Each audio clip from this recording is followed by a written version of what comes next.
Hey, what's up guys? It's me, Brandon Johnson from Use Boats TV, and today I'm going to take you out on a 2014 Chaparral 284 Sunesta and show you how to operate it. If I provide you any value at all when you're watching this, do me a big favor, click down below and hit that subscribe button. I do a lot of training and how-to videos, all to help increase your boat ownership experience. Let's go! What it really means to live life golden. We're golden, baby, we're golden. Yeah, about to see it shine. Okay, once you have your boat in the water, because it's very important to remember, your boat has to be in the water to run or you'll burn the engine up. Get it in the water, come back here in the starboard side walkthrough, switch your battery switch from off to all straight down. This is 1, this is 2, this is off. Why do we switch it to all? Because the alternator is going to charge all the batteries if we tell it to. If we're going to stop, go out, listen to the radio, party it up, we can switch it to 1 or 2. That way the stereo system is isolated to a single standalone battery. That's a lot of S's. I think they call that a personification. When we're done for the day, we shut it off. So, since this is a multi-port injected amazing motor, I'm going to include a link to a video in the description that describes the 3 things to do when your boat won't start. But we should just be able to turn the key. Just like so. Now, sure sounds awesome. A lot of people, when they shift, they get real excited. They hold their thumb on the trim up button. So then the motor sounds good, runs good, doesn't go anywhere because the outdrive comes out of the water. But we'll start with shifting. Shifting's real smooth. You push the button in, there's a definitive catch for forward. So the Bravo 3 dual prop outdrive has a lot of torque and thrust. It's extremely easy to maneuver. You have a definitive catch and your throttle range is beyond that. Notice I'm not going to touch the button. You only touch the button to engage it into gear. Always make sure your RPMs are dead before you go from one gear to the next or you'll shell your drive. So there's reverse, definitive catch for that, throttle range beyond. All right, so put it into gear. We're gonna idle forward here, go through some systems. We got horn, bilge pump, navigation light, that's driving night. That's the red and green and the white up top. When I do the conditional walkthrough, walk around video, I'll show you that all these lights work. Down anchor light, stopped at night. Cockpit lights are inside. We got blue LEDs because we like to party. Hi, my name is Brandon and I like to party. We have a power engine hatch, so we're going to go ahead and take a look at that while she's running.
Okay, so what I had Billy do there, right at the end, is I wanted you to see the motor while it's running, but I also wanted him to show you the solenoids on the exhaust. It's very important to point out, this bad boy sounds amazing because of the captain's call exhaust.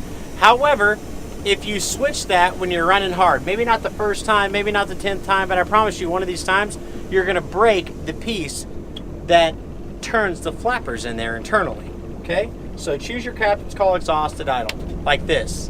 Oh yeah. Docking lights are up front, water pressures for the pump, accessory, God knows.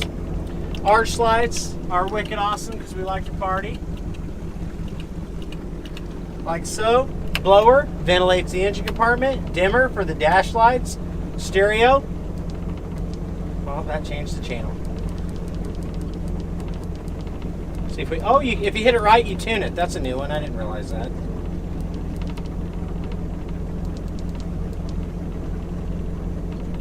Picks up volume, tuning. There we go. I did not know these new remotes do that. There we go. So it really does sound amazing. Okay, turn that back down. By the way, our remotes work. Okay, so this is tilt steering, so you can set this wherever you'd like it. Kind of looking at our gauges. You know, these are digital gauges, so if you hit these buttons, it'll tell you just about everything that this is telling you right now, which is GPS, depth, and speedo. These will also tell you if anything funky is going on in the engine compartment. So, right over here are your trim tab buttons as well as your indicators. These indicators will light red as they go down. They will light red up here when they're all the way up. Now, what I'm going to do is take the camera from Billy, and I'm going to run the boat hard, trimmed all the way down. What I want to show you there, after you've heard the motor run already, is that it doesn't hit, miss, spit, or sputter. It sounds good, doesn't fall on its face. Then I'm going to trim up, which I'll include a link in the description below that explains how to operate tilt and trim if you're not familiar with it or it's been a while. So that's a good little refresher course. Okay, so I'll trim up so we can reach our true top speed. And then we're going to come back, put it on the trailer. I'm going to do my interior and exterior conditional walkthrough, and be sure to wait till the end and check out our sweet drone footage. All right, thank you, Billy. All right, here we are. Let's just start at a dead stop. Sun goes down on the Lake of the Ozarks, but not on the fun you can have. Write that down. Just kidding. So we are in neutral. Let's go into gear. This has the big block. So for a boat this big, Sure plane's exceptionally nice.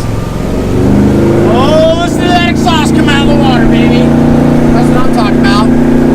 So really, we were always on plane the entire time. Just super smooth. So I'm going to keep this close to me. Straighten her out.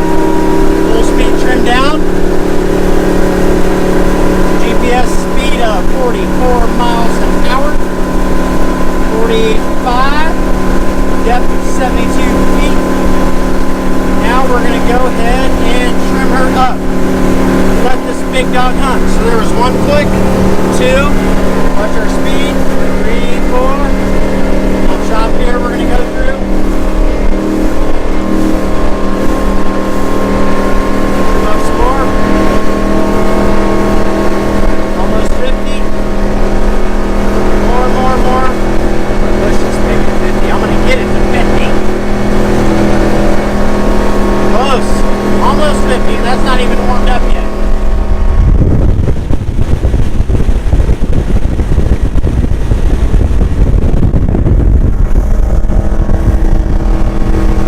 Look at that rooster tail. Okay. So I'm going to trim back down and maintain full throttle. See how she drags down? See our speed? I'm down, I'm just trimming down. Okay, so now I'm going to slow up a little bit. You don't have to slow down. Let's do a nice sharp turn here. You ready? Oh yeah, baby. She holds to the water nice and tight. Sign of a good hold design. It holds the water as we turn. It doesn't skip. As we accelerate, see how she stays even in the chop? She doesn't slide around. So that's a good hold. Alright, now I want to use our tabs. So let's find a comfortable cruise speed. Let's get her straightened out here.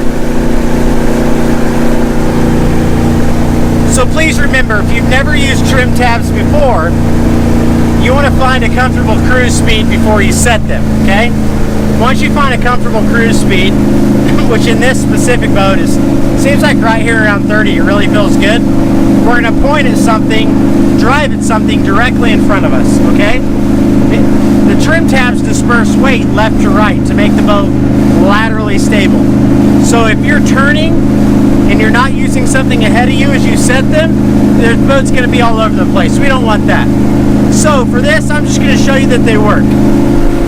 So we're going straight and I'm not touching the wheel. Okay? Let go of the wheel. We're going to push one side down. And watch as I do this.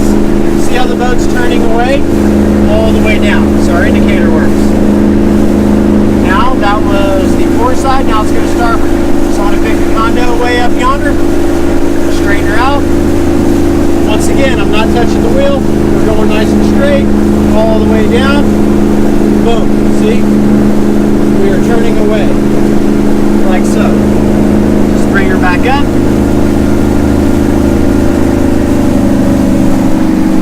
Another thing to point out with trim tabs, when it's rough as all heck, get your boat at your comfortable cruise speed, and you just put them both down. But what happens is you just plow water. So a day that you feel unsafe, that can actually make it quite comfortable on a lot of boats. Let's do that now. Find our cruise speed, go all the way down. Be careful doing that on some older boats, you'll blow a fuse. We got corrosion. Not on this bad boy. See, it slowed our speed down to 24, and we are glued solid and steady. Let's let them both up. Watch our speed increase, because that creates a lot of drag. So see, we're already going faster. With no more throttle, just bringing those tabs up. Well, she doesn't hit, miss, spit, sputter, doesn't fall on her face. Runs amazing. This boat is super cool. We're gonna go put it back on the trailer and check her out. Thanks for watching.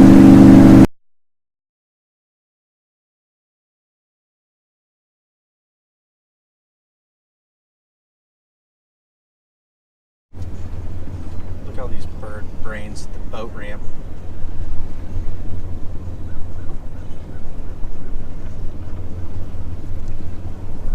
They're actually birds. I don't know if you can see them. I thought it was funny. So now we're going to put it back on the trailer. A lot of people struggle with this because they get their trailer too deep in the water. See, the boat floats in the water, drafts about 36 inches. So if your trailer is all the way down, it's not going to line up. So I'm a little deeper than I'd like to be right now. But you want to get the front B's, the front guides out of the water. And from there, it should just slide right on.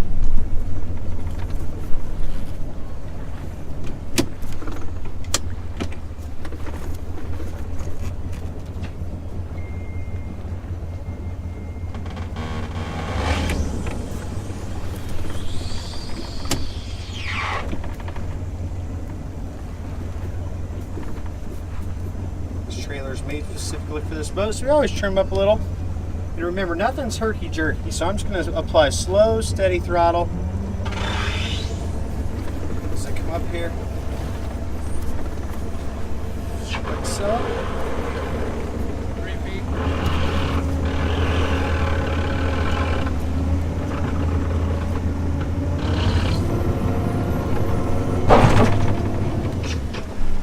And you want the bow eye flush with the roller. Once you get it up there, come back to neutral, trim it all the way up. Get it all the way up out of the water, and shut her off. Like so. And please remember, when you shut your key off, all the gauges quit working. So if the trim doesn't read, that's because the key's off. So when you pull it out of the water, take your plug out, shut your batteries off, you're good to go.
bottles, popping bottles.